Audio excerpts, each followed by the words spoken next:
If someone says, "I'm sorry," does that really fix anything?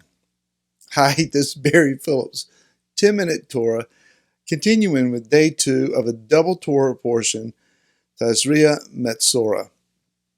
We go into chapter number 13, where we begin to deal with Tz'ar'at. Tz'ar'at is a condition that is in a broad category of skin ailments called Metzora. One is a Metzora if they are afflicted with Tz'ar'at. Metzora is an interesting word. It's a contraction of the word Metzira. And the word Metzira references one who brings forth or spreads evil, slanderous speech. Many of us are familiar with the Hebrew term Lashon Hara. That is, that we have used our words to accuse, rightly or wrongly. We have nevertheless made accusations and slanderous remarks. I laugh at one story I remember from my childhood where a family member says, "I'm not gossiping, I'm saying the truth."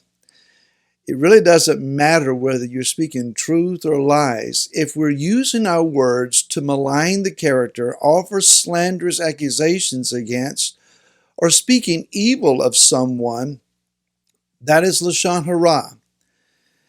We say, well, I'm only talking about the government. I have as many issues with government and government officials at times as anyone else.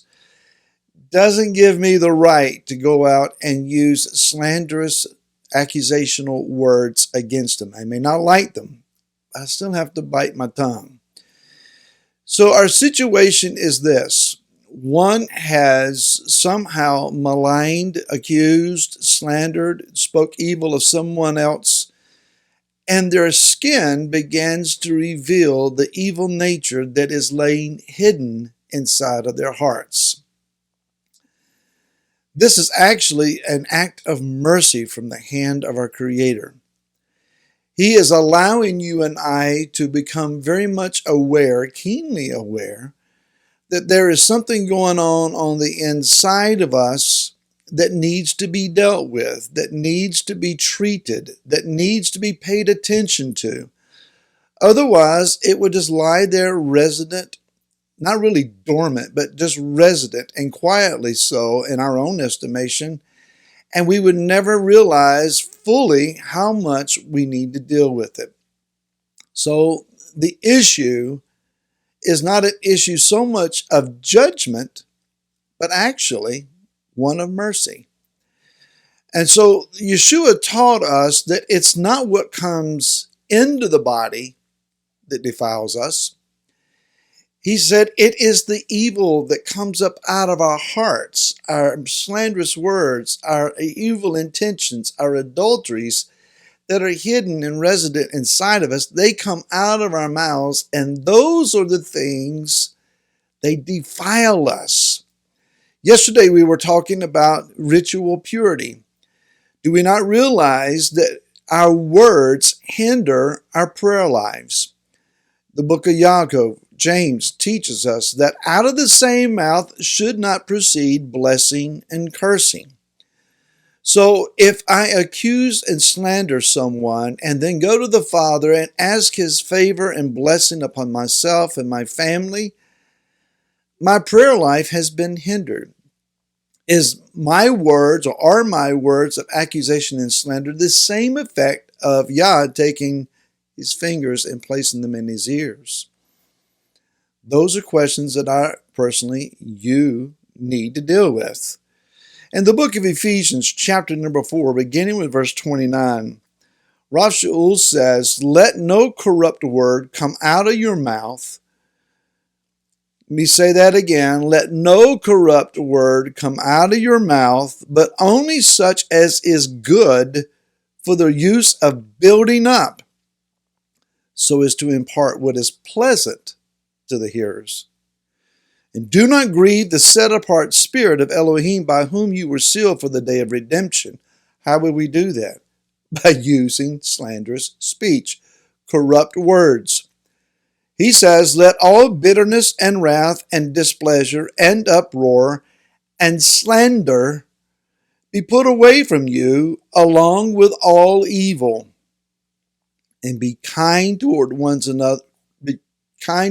another, tender-hearted, forgiving one another, as Elohim also forgave you in Messiah. How would we feel if we walked into a room and there was a hushed conversation going on between other people about us? How would we feel? We would feel hurt. We would feel ostracized. We would feel belittled. We would be offended.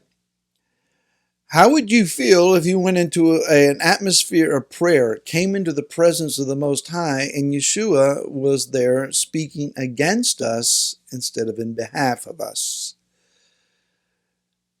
I think that would be devastating. It would be destroying of us. Yeshua stands to our defense. Yeshua stands and intercedes for us. Hasatan stands and accuses. So if I'm interceding for someone, it may be the case that Hasatan would stand and accuse the one he's interceding for. He said these derogatory words about them. Could it be that there are times that Hasatan stands and accuses a fellow believer, and they offer you and I as a collaborating witness? These things actually, I think, take place. We need to become brokenhearted over them. What we normally see is the translation in Scripture is leprosy. The proper term is not leprosy. That's normally called Hansen's disease. This is a disease of the numbness of the extremities, where one would end up damaging their fingers, their toes, their extremities of their body without realizing that they've done damage, and ultimately cause major issues, maybe even the loss of limbs because of damage inflicted even upon themselves. This was introduced to the Middle East by the troops following Alexander the Great. So at the time of the Torah, that kind of disease was not known. No, this is a rising, swelling spot. It's a scab. It's a unique, bright area that is found in the skin. And notice that the one who is afflicted does not go to a physician. They go to the priest, because the issue is not physical, it's spiritual. They are ostracized, quarantined, isolated, sent out of the camp, because their malicious words have also caused divisions in relationships. You never know that what has come out of your mouth, how far it's going to travel, how many times it's going to be repeated, how many sets of ears are going to hear it. And because it comes out of your so-called credible witness and mouth, then others pay attention to it, and they believe the malicious words, taking on the same opinions about someone, and relationships are divided. And we would stand back and say, oh, I only spoke it to one person, and I told them not to tell anyone else. You know that whatever comes out of your mouth, it's not going to stay in present company. It's going to make its circulation by some means. You don't want to be caught as being a guilty partner in that. So we are finding ourselves then isolated, quarantined, because we have caused divided relationships. We are now divided. When we become broken, repentant, when we made full teshuvah, and healing and restoration comes to our body, it's time for healing and restoration to come to the relationships that we have caused problems with. But again, we do not go to a physician to find ourselves declared clean.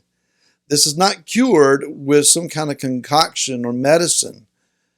We go to the priest, one who has spiritual discernment, and they determine whether we're healed or not. May Yeshua, the great physician, look at us and declare us clean and restore us back to the camp.